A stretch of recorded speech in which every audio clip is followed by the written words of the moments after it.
Hello everyone, I'm Dr. Sheetal Puri and today we are going to discuss the chapter Breathing and Exchange of Gases, Respiration and its types, and it's a very interesting topic from human physiology. So let's get started. First of all, what is breathing? Breathing is simply inspiration of air and expiration of foul air. Inspiration of fresh air and expiration of foul air. Fresh air का मतलब है कि oxygen carbon dioxide के comparison में ज़्यादा होगी. Okay, so the thing you have to notice the air we are inspiring it contains 21% of oxygen, okay, and 0.04% of carbon dioxide. So we are inspiring 21% of oxygen from the total air we are inhaling. All right. Now next step, what is respiration? हम जो भी काम करते हैं उसके लिए हमें energy की रिक्वायरमेंट होती है, राइट? जो भी मेटाबॉलिक प्रोसेसेस हमारी बॉडी में हो रहे हैं या जो भी काम हम कर रहे हैं उसमें भी रिक्वायर एटीपी. वो एटीपी किधर से आती है? It comes from respiration. What is actually respiration? We are oxidizing glucose or we are oxidizing the respiratory fuel because हम इससे एनर्जी डिराइव करने वाले हैं, इसलिए इसको रेस्पिरेटरी फ्यूल बोल रहे हैं. So we are oxidizing glucose to derive ATP. In simple terms it is called respiration. इसीलिए हमें ऑक्सीजन की नीड है. Okay, so respiration can be aerobic and anaerobic. What about those bacteria which do not have oxygen in their habitat they are residing? तो उनको तो anaerobic respiration करना पड़ेगा. इसलिए जब respiration के अंदर ऑक्सीजन का इन्वॉल्वमेंट होगा तो उसको एरोबिक बोलेंगे, एंड जब ऑक्सीजन का इन्वॉल्वमेंट नहीं होगा तो उसको एनारोबिक बोलेंगे. Now what are the steps in aerobic respiration? Glycolysis, pyruvate metabolism, Krebs cycle, and electron transport chain. Also, the net gain from complete oxidation of a molecule of glucose in muscle and nerve cell is 36 ATP molecules. I will be explaining all these steps in a brief so that you can understand and is able to answer any question which arise from it. Okay, so look at this very simple diagram. हमने सबसे पहला step बोला glycolysis. Glyco stands for glucose, lysis means breakdown. So when we are breaking down oxygen to release two molecules of pyruvic acid or pyruvate, this step is called glycolysis. पहली बात तो ये step glycolysis it occurs in cytoplasm of a cell and you can very well note कि इसमें कोई oxygen का involvement नहीं हो रहा है. तो ये क्या ये एनारोबिक रेस्पिरेशन में भी हो सकता है? डेफिनेटली हो सकता है, क्योंकि इसमें ऑक्सीजन का रिक्वायरमेंट है ही नहीं. तो glycolysis this step is a common step for aerobic as well as anaerobic respiration. इसमें NADH रिलीज हो रहा है एंड ATP रिलीज हो रहा है. Now the thing you have to notice कि ग्लाइकोलाइसिस में नेट गेन 2 ATP मॉलिक्यूल्स होता है, क्योंकि ग्लाइकोलाइसिस को होने में 2 ATP का रिक्वायरमेंट होता है and in the end 4 ATP release होते हैं. Now second step, pyruvate metabolism. जो पायरुवेट प्रोड्यूस हुआ है उससे आगे एसिटाइल कोए बन जाता है, CO2 इवॉल्व होता है एंड NADH इवॉल्व होता है. सो इसको हम पायरुवेट मेटाबॉलिज्म बोलते हैं. Okay, third step, Krebs cycle. Now this Krebs cycle except for the glycolysis सारे स्टेप माइटोकॉन्ड्रिया में होंगे, प्लीज नोट. ऑल्सो जब acetyl CoA it produces carbon dioxide, ATP and NADH after entering into citric acid cycle. Krebs cycle का दूसरा नाम है citric acid cycle and इसमें भी NADH एंड FADH2 इवॉल्व हो रहा है. नाउ तो NADH वी कैन सी के हर स्टेप में जो NADH इवॉल्व हो रहा है या रिलीज हो रहा है उसका एक बहुत बहुत इंपॉर्टेंट रोल है. हाउ?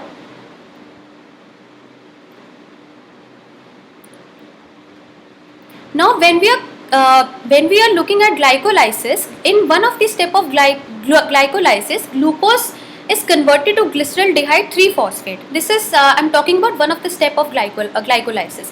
तो जब ग्लूकोज ग्लिसरल्डेहाइड 3-phosphate में कन्वर्ट होता है तो उसमें हाइड्रोजन एटम्स रिमूव किए जाते हैं एंड जब हाइड्रोजन एटम्स रिमूव होते हैं तो high energy electrons NAD+ accept कर लेता है एंड रिड्यूस हो जाता है NADH एंड प्रोटॉन्स फॉर्म करने के लिए. जब इलेक्ट्रॉन्स एक्सेप्ट होते हैं तो उस प्रोसेस को हम क्या बोलते हैं, रिडक्शन, राइट। तो NAD प्लस ने इलेक्ट्रॉन्स एक्सेप्ट किए, यानी NAD plus is an electron acceptor and NADH is accepting the electrons and it is getting reduced. Alright, अब जो NADH ने इलेक्ट्रॉन एक्सेप्ट किए हैं तो वो आगे पास ऑन करेगा इसको through electron transport chain. So NAD plus being electron acceptor and NADH is actually acting as an electron carrier, क्योंकि आगे वो NADH इलेक्ट्रॉन कैरी करके उसको ट्रांसपोर्ट चेन से O2 के पास, जो कि अल्टीमेट यानी कि फाइनल एक्सेप्टर है इलेक्ट्रॉन्स का, उसको ट्रांसफ़र करेगा. इसीलिए इसका नाम दिया जाता है इलेक्ट्रॉन ट्रांसपोर्ट चेन. एंड इसी की वजह से जो प्रोटॉन ग्रेडियंट डेवलप होता है, I explain you with the help of a very beautiful diagram here, don't worry. So उसकी वजह से जो एनर्जी डिराइव होती है वो बल्क फॉर्म में इस स्टेप में प्रोड्यूस होती है, right. Okay, now let me explain it very clearly. This is the diagram of a mitochondria. Okay, mitochondria is a double membrane structure and जो inner membrane होती है वो क्रिस्टे की फॉर्म में फोल्डेड होती है, right. This is the matrix of mitochondria. This is the outer membrane. Okay, अगर हम इसको ऐसे देखें, so this is the inner membrane and इस इलेक्ट्रॉन ट्रांसपोर्ट चेन में क्या होता है, एक सीरीज होती है कॉम्प्लेक्सेस की, जिन कॉम्प्लेक्सेस को हम फर्स्ट सेकंड ऐसे नंबर करते हैं रोमन न्यूमेरिकल्स में. एंड ये इलेक्ट्रॉन को ट्रांसफर कर रहे हैं, लाइक फर्स्ट कॉम्प्लेक्स से सेकंड कॉम्प्लेक्स तक, सेकंड कॉम्प्लेक्स थर्ड कॉम्प्लेक्स को ट्रांसफर करेगा. एंड फाइनली इलेक्ट्रॉन्स कौन एक्सेप्ट करेगा, ऑक्सीजन. जैसे कि हमने अब भी बताया था, ऑक्सीजन अल्टीमेट एक्सेप्टर होगा इलेक्ट्रॉन्स का, राइट. सो यू कैन सी कि ये इनर माइटोकॉन्ड्रियल मेम्ब्रेन है, जैसा अभी मैंने एक डायग्राम में बताया. ये कॉम्प्लेक्सेस हैं, देयर आर 4 कॉम्प्लेक्सेस एंड इससे इलेक्ट्रॉन ट्रांसपोर्ट होंगे first to second, second to third and ultimately ये जाके ऑक्सीजन के पास एक्सेप्ट हो जाएंगे. ऑल्सो NADH के पास इलेक्ट्रॉन्स के साथ साथ प्रोटॉन्स भी हैं, right. It is carrying electrons as well as it is releasing protons also. So जो ये प्रोटॉन्स है, जब इलेक्ट्रॉन्स ट्रांसफ़र हो रहे हैं अपने हायर, जब ट्रांसफ़र हो रहे हैं कॉम्प्लेक्स 1 टू कॉम्प्लेक्स 2, तो वो अपने हायर एनर्जी लेवल से लो एनर्जी लेवल पर आ रहे हैं. और जब हायर से लो एनर्जी लेवल पे आ रहे हैं तो कुछ ATP रिलीज़ करते हैं एंड उस ATP से इन प्रोटॉन्स को ये complexes into the inter membrane space भेज देते हैं. इंटर मेम्ब्रेन स्पेस मतलब कि space between the outer mitochondrial membrane and inner mitochondrial membrane.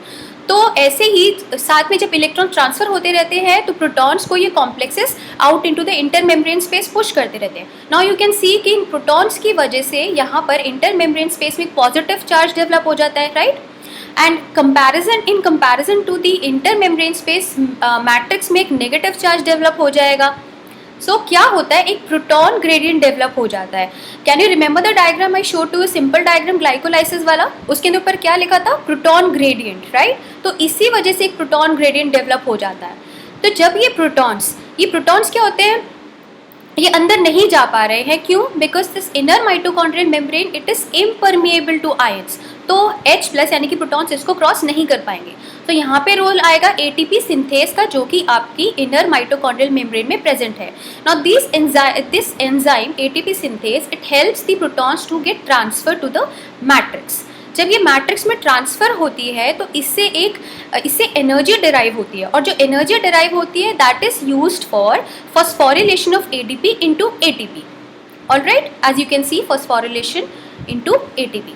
अब ये जो प्रोटॉन्स मैट्रिक्स में आ गए हैं, पुश कर दिए गए हैं, these protons will combine with oxygen, ठीक है, to produce a by product, a product of aerobic respiration that is water. Now aerobic respiration को एक और तरीके से क्लासीफाई कर सकते हैं, external as well as internal respiration. External का मतलब होगा सिंपली हम इनटेक कर रहे हैं फ्रेश एयर का एंड एक्सेल कर रहे हैं फाउल एयर. ओके, सो तो क्या हम इसको ब्रीदिंग बोल सकते हैं? Yes, external respiration can be called as breathing, क्योंकि इसमें कोई सेलुलर इन्वॉल्वमेंट नहीं हो रहा है. ऑलराइट, अब cellular involvement and non cellular involvement का क्या मतलब है? नॉन सेलुलर इन्वॉल्वमेंट का मतलब है कि जो गैसेस एक्सचेंज होगा वो एल्वियोलर एयर से सिर्फ ब्लड में होगा. For example this is the alveoli. Okay, ये एल्वियोलाई जहाँ पे गैसेस एक्सचेंज अल्टीमेटली लंग्स में होता है, right. One single thick membranous structure जहाँ पे गैसेस एक्सचेंज होगा, O2 डिफ्यूज करेगी inside the blood and CO2 out of the blood diffuse करेगी. सो ये सिंपली पल्मोनरी लेवल पे गैसेस एक्सचेंज हो रहा है. इसमें कोई बॉडी सेल्स का इन्वॉल्वमेंट नहीं हो रहा है, कोई बॉडी टिश्यूज का इन्वॉल्वमेंट नहीं हो रहा है, तो इसको हम पल्मोनरी रेस्पिरेशन बोल देते हैं. This is the external respiration. Now what is internal respiration? Cellular respiration, क्योंकि इसमें बॉडी सेल्स का इन्वॉल्वमेंट हो रहा है. हाउ? जैसे यहाँ पे गैसेस एक्सचेंज हुआ एंड ब्लड ऑक्सीजनेट होने के बाद में via heart, and then heart उसको पुश करता है via arteries to the body tissue. सारे बॉडी टिश्यूज के पास, ऑर्गन्स के पास सप्लाई जाती है, जिससे ट्रांसपोर्ट किया जाता है ऑक्सीजन. एंड जब इस ब्लड के थ्रू जो आर्टरीज में है उसमें गैसेस एक्सचेंज होता है टू द बॉडी टिश्यूज, जो ऑक्सीजन डिजॉल्व होके आर्टरीज में आया है उसको ट्रांसपोर्ट किया जाएगा बॉडी टिश्यूज के पास में, तो इसको हम बोलेंगे cellular respiration. Okay, so it involves the following steps. सबसे पहले transport of oxygen to the body cells और टिश्यूज, जहाँ पे गैसेस एक्सचेंज होगा ब्लड के बीच में एंड बॉडी सेल्स या टिश्यूज के बीच में. और कार्बन डाइऑक्साइड कहाँ जाएगी? बॉडी सेल्स में जो बन गई है as a by product of respiration, वो एल्वियोलाई में वापस चली जाएगी ताकि एल्वियोलाई के थ्रू उसको वापस एक्सपायर किया जा सके. Now second is utilization of oxygen. As we discuss, respiration में क्या हो रहा है? रेस्पिरेटरी फ्यूल को ऑक्सीडाइज किया जा रहा है to produce ATP, carbon dioxide and water. तो ऑक्सीडेशन होती है of food inside the cells by oxidizing enzymes. Now this is the simple equation of the respiration: glucose plus oxygen and products are carbon dioxide plus water plus energy.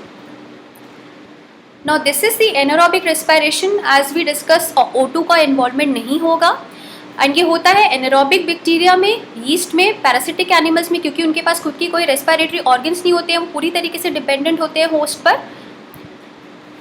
तो इसीलिए parasitic animals में होगा. Example tapeworm, liver fluke and ascaris. Some organisms, they will use sulfate or nitrate as the final electron acceptor at the end of transport chain. Why? Because oxygen तो है ही नहीं electron accept करने के लिए, तो फाइनल इलेक्ट्रॉन एक्सेप्टर सल्फेट या nitrate को ही होना पड़ेगा. इसमें लेस एनर्जी प्रोड्यूस होती है क्योंकि हमने डिस्कस किया था ग्लाइकोलाइसिस में only net gain is only for 2 ATP, right. तो और जहाँ की हमने देखा एरोबिक रेस्पिरेशन में 36 ATP का नेट गेन हो रहा है, तो एफिशिएंट कौन सी है ज़्यादा? एरोबिक रेस्पिरेशन है. So carbon dioxide may and may not be released. This is the examples of the fermentation और the anaerobic respiration we are looking in this diagram. Glycolysis we have already discussed. This grey structures और the rounded structures, ये carbon number को बता रहे हैं. Glucose it's 6 carbon compound and then it is getting converted into 3 carbon molecule, that is pyruvic acid. Okay, जब glucose से pyruvic acid बना तो उसको हमने ग्लाइकोलाइसिस बोल दिया. As you can see NAD+ electrons accept करेगा, NADH इलेक्ट्रॉन कैरी करेगा एंड फाइनली पायरुवेट एक्सेप्ट कर लेगा यहाँ पर. तो इसको सिंपल ग्लाइकोलाइसिस बोल रहे हैं. एंड ग्लाइकोलाइसिस जब एक सेकेंड रिएक्शन में CO2 इवॉल्व करके, CO2 रिलीज करके इथेनॉल बनाता है, which is the example of yeast, तो इसको हम फर्मेंटेशन बोल देते हैं. There are 2 types of fermentation of shown here. So यहाँ पे इलेक्ट्रॉन एक्सेप्टर एसिटल्डिहाइड बन जाएगा, right, to evolve ethanol and CO2. Second type is occurring in a muscles, जहाँ पे पायरुविक एसिड से lactate will be the electron acceptor and lactate will be as a serve as a byproduct. Okay, lactate will be the end product of this process. And again एक और बात है note करने वाली कि अगर pyruvate को ऑक्सीजन मिल जाता, ऑक्सीजन की प्रेजेंस होती, तो माइटोकॉन्ड्रिया में जाकर एरोबिक रेस्पिरेशन शुरू कर देता. क्योंकि ऑक्सीजन नहीं है तो ये ऐसे प्रोसेस से कंटिन्यू कर रहा है. ऑल्सो बिकॉज NAD+ पहले रिएक्शन में ही ग्लूकोज में जब हमने ग्लाइकोलाइसिस किया तो NAD+ it was serving as an electron acceptor and NADH is electron carrier. Okay, NAD+ था इलेक्ट्रॉन्स एक्सेप्ट करने के लिए. अब जब ये रिएक्शन हो गया तो NAD+ तो रहा ही नहीं, राइट, इलेक्ट्रॉन्स एक्सेप्ट करने के लिए. तो साथ में रीजनरेशन NAD+ की बहुत ज़रूरी है। NAD+ को रीजनरेट नहीं करेंगे तो ग्लाइकोलाइसिस कैसे कंटिन्यू करेगा। इसीलिए जब ये दोनों रिएक्शंस होते हैं, you can see the arrows here, जब एसिटल्डिहाइड बन रहा है, इथेनॉल भी कन्वर्ट हो रहा है, तो दोबारा से NADH से NAD+ रीजनरेट हो रहा है। ऐसे ही मसल्स में जब लैक्टेट बन रहा है, दोबारा से NADH से NAD+ रीजनरेट हो रहा है, इसकी वजह से ग्लाइकोलाइसिस कंटिन्यू करता रहता है। Okay, now have you seen the spongy texture of a cake और a bread when we are baking it? क्यों होता है? बिकॉज यीस्ट जब हम इंकॉर्पोरेट करते हैं वाइल बेकिंग, तो yeast will evolve CO2 along with ethanol, and when we are baking the bread और केक, तो ये दोनों प्रोडक्ट्स जो है वो CO2 will evaporate and also ethanol will evaporate, leaving this spongy texture of bread or cake. Okay, sometimes this question is even asked, so you should remember. अब ये diagram भी याद रख सकते हैं एंड ये केक का स्ट्रक्चर भी याद रख सकते हैं। Okay, now what are the difference between breathing and respiration? NCERT में it's written that they are used exchangeably, but now we know कि बहुत सारे differences हैं and breathing and respiration एक नहीं है, क्योंकि breathing सिर्फ simply intake है and expiration है, और respiration में breathing simply intake है and expiration है, and respiration में ग्लूकोज का oxidation होता है। breathing एक physical process है and respiration एक biochemical process है। also breathing में जब हम inspire करते हैं, तो in the first diagram you must have seen the green structure, which was when the air was going inside, it was the green structure was being pushed down, so उसको diaphragm बोलते हैं। diaphragm contract करता है and उसकी contraction में energy लगती है, इसलिए breathing का inspiration is an active process, it requires energy। लेकिन respiration एक biochemical process है, because इसमें large number of enzymes involved होते हैं जो कि breathing में नहीं होते। breathing में energy release होती है, respiration में नहीं होती है, and respiration inside the cells होती है, जबकि breathing एक extra cellular process है।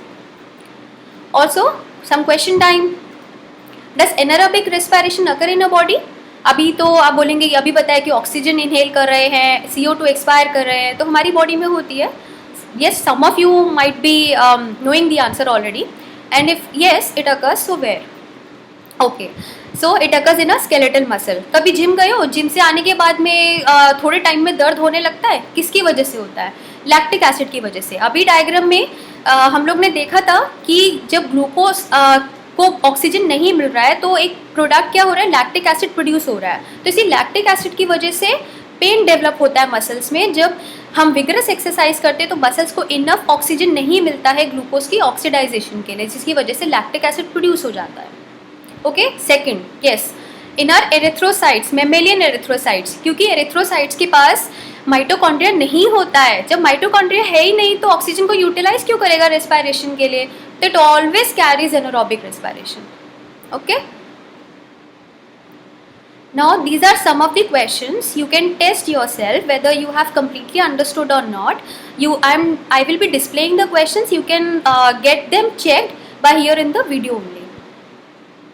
First of all, inspiration refers to, you can mark the answers and get them checked. yes, the answer is inhalation of fresh air and exhalation of foul air। बहुत simple question लग रहा होगा, sometimes it can happen, exam की anxiety में mark कर दिया inhalation of only oxygen and exhalation of carbon dioxide.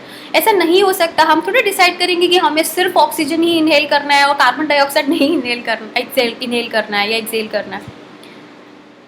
Okay, remember हमने discuss किया था 21% ऑक्सीजन होता है जो एयर हम इनहेल कर रहे हैं उसके अंदर, एंड 0.04% ऑफ कार्बन डाइऑक्साइड होता है। Now what is not true for human respiratory system?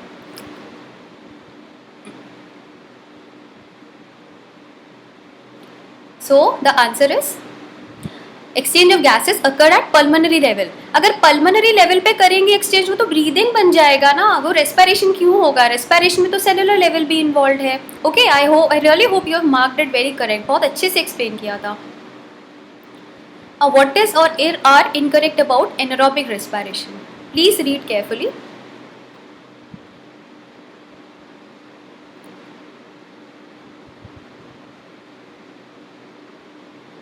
Okay, so incorrect is that glucose is completely broken down।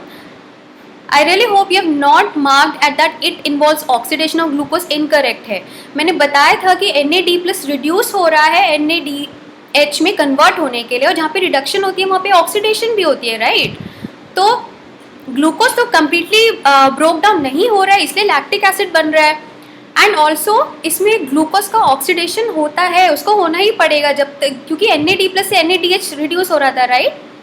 तो इसमें भी ग्लूकोज का ऑक्सीडेशन होता है, दैट इज वाई NADH बनता है।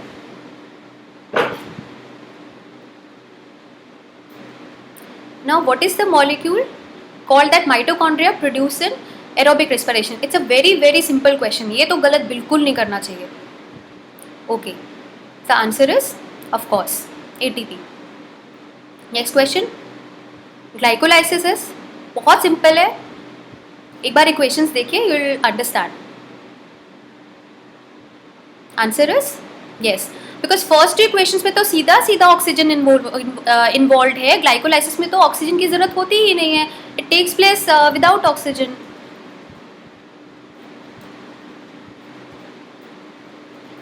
Okay, now what is one of the reactants of cellular respiration? Answer is glucose.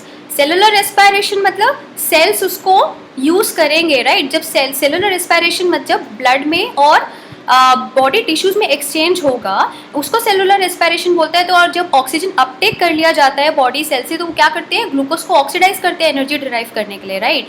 इसमें बाकी दो का तो कोई यूज ही नहीं है ऑप्शंस का, बाकी तीन ऑप्शंस का.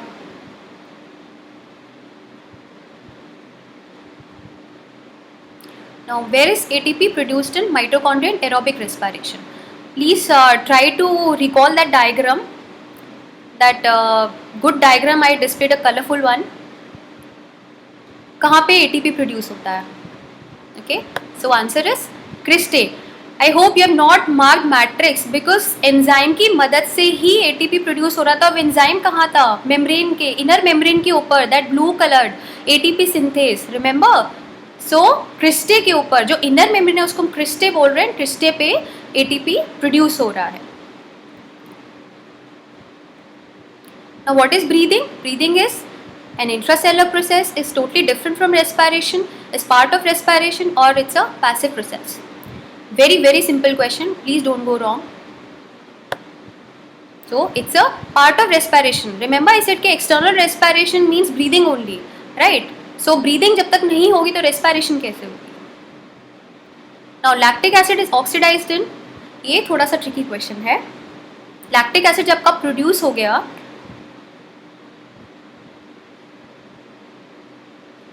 So answer is okay. So whenever lactic acid is produce, वो ऑक्सीडाइज होता है लिवर में जाके and it's converted into glucose and glycogen. Okay, और जब जैसे ही मसल्स में लैक्टिक एसिड एक्यूमुलेट होगा और मसल्स को ऑक्सीजन मिलेगी, तो उसको कार्बन डाइऑक्साइड एंड वाटर में कन्वर्ट कर देंगे. तो मसल्स भी कर सकती है ऑक्सीडाइज जब उसको ऑक्सीजन मिलेगा, एंड लिवर तो ऑफकोर्स ग्लूकोज से उसको ग्लाइकोजन में कन्वर्ट कर लेता है. So both of the above. Now, if you have any queries or any question, you're most welcome to post it in the comment section. If you have not understood any topic, you can write it in the comment section. Also, you're most welcome to write any feedback you want to provide. And in the next video, I will be taking the respiratory organs and human respiratory system in details. If you have liked the explanation, so please do like, do share the video, and please subscribe. Okay, thank you so much. Goodbye.